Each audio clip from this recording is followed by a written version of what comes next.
those bees had about woke from their slumber. Bzzz, said the bees. Now, in such a fix, I had to ask myself which I preferred, a face full of bees or a face full of bear.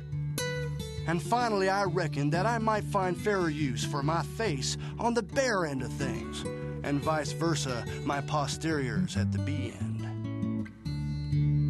So I squoonched about and squoze around until I was a-staring that lumbering varmint snout to snout. "Why, how do you do, stranger?" said I, hoping to establish respectful terms right off. "Ain't it a fine day, though?" "Grrr," said the bear.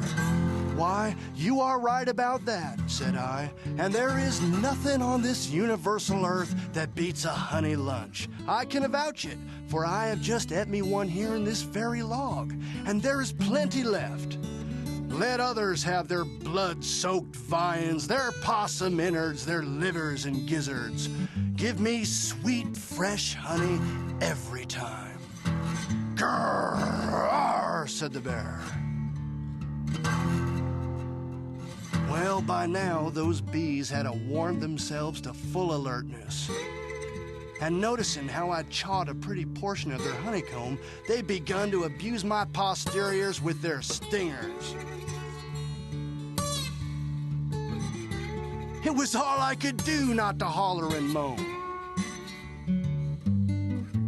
But I just put on my finest $2 grin and said to the bear, "If you let me crawl out of this here hollow log, kind stranger, you will find a clear path to the fattest honeycombs this side of Sunday." "Bzzz, bzzz," said the bees. "But if you decide to chaw my head off instead, why then my frozen carcass will plug up the log and you'll have to wait until spring to have your treat." Said the bear. Apparently he was studying the matter. All the while, those bees had used my straggling hams for target practice, and it felt like my pants was peppered with bird shot. "Well, make up your gosh darn mind, stranger," I cussed that bear. "Chaw my head off or let me pass." Wouldn't you know, he slud out. And I crawled none too gingerly to the opening, my innermost quarters nearly aflame with bee stings. "Stand fast now," I told that bear. I guess his civility had found itself at last, for he'd done as I asked, and was all smiles about it, too. But no sooner did I pop my swollen posteriors from that hollow gum log, like a cork from a jug, than the swarm of bees busted out. Angry is not the word to describe their frame of mind.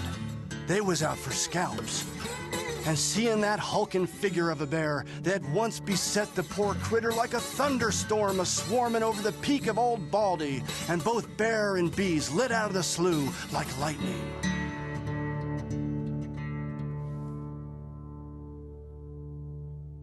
I never did see that particular bear again, though I knew many more like him. Well, by and by I growed up and married pretty Polly Finley, and together we had a mess of daughters. But the hunting grew scarcer, and so we removed to the Elk River country further west. They called it the Shakes because the earthquake of 1811 struck hard there. One fine afternoon at the place called Tim's Ford, I come across an old tom possum peacefully sunning himself amidst a glade of prickly ash. I clapped the breech of Brown Betsy directly to my shoulder and would have sent a charge of lead a-whistling his way, but he lifted up a paw and stopped me from firing. "Is your name Crockett?" he asked. "Why, burn my britches if I am not Davy Crockett to the very bone," said I. "Then you needn't take no further trouble, for I consider myself as good as shot," the possum said, and at once he waddled out of the prickly ash, declaring, "Show me your skillet, and I shall jump right in it." I stooped down to pat the little varmint's noggin. "May I be skinned myself before I harm a hair on your head," said I, "for I never had such a compliment in all my days. Get along now and live a good, clean possum life." Off he waddled with my blessing.